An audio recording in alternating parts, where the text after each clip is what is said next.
भी आदमी कुछ करता है तो ईश्वर को याद करते हैं या अपने आप को चाहते हैं कि ईश्वर में लीन रखें, तो ये सोच के तो नहीं करना चाहिए ना कि मुझे इसका ये फल मिलेगा तभी मैं पूजा करूंगी।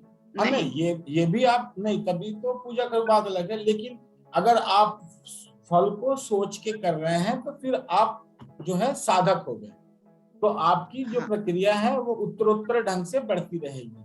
पहले आप अणु उपाय में आएंगे, फिर आप शाक्त में जाएंगे, फिर आप शांभव में जाएंगे और फिर अनुपाय में जाएंगे। नहीं आपने हर चॉइस समय करें।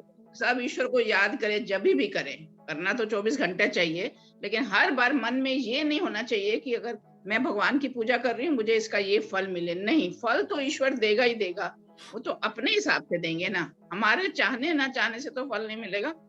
समाधि हम का फल, अच्छे, समाधि का फल जो परमार्थ ज्ञान है, हाँ, एक ज्ञान हमारा इंटेलेक्चुअल है जो तो हमें मेहनत ही करनी पड़ती है। और जैसे जी, विद्यार्थी है, मैथमेटिक्स सीखना है, उसको फिलोसफी पढ़नी है, तो उसको मेहनत करनी पड़ेगी। लेकिन यह परमार्थिक ज्ञान नहीं है, इसे हम बौद्धिक ज्ञान कहते हैं। तो बौद्धिक नहीं ज्ञान हमको के लिए हमको मैथ पढ़ना है सर, उसके लिए हमें मेहनत करनी पड़ेगी ना। खाली ईश्वर के आगे हाथ जोड़ के बैठेंगे या समाधि में लीन हो गए तो वो हमको तो मैथ तो नहीं आएगा ना। हमको हाँ, उसके तो अपनी ज्ञान के मेहनत हम करनी। दो भेद कर देते हैं सुनील कांत जी।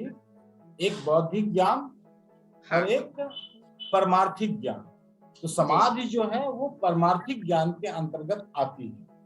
जी,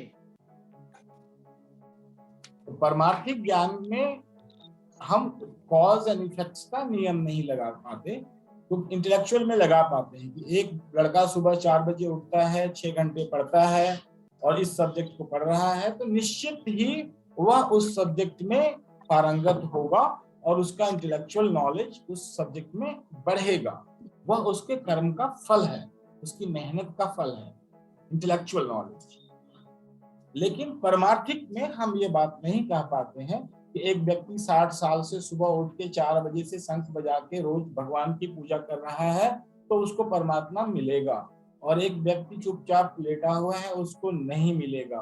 इस तरह से कार्य कारण के संबंधों में जिसे हम नहीं बांध पाते हैं, परमार्थिक ज्ञान वो सिर्फ ईश्वर का प्रसाद स्वरूप ही माना जाता है, और किसी तरह से उसको हम कार्य कारण में नहीं बांध पाते।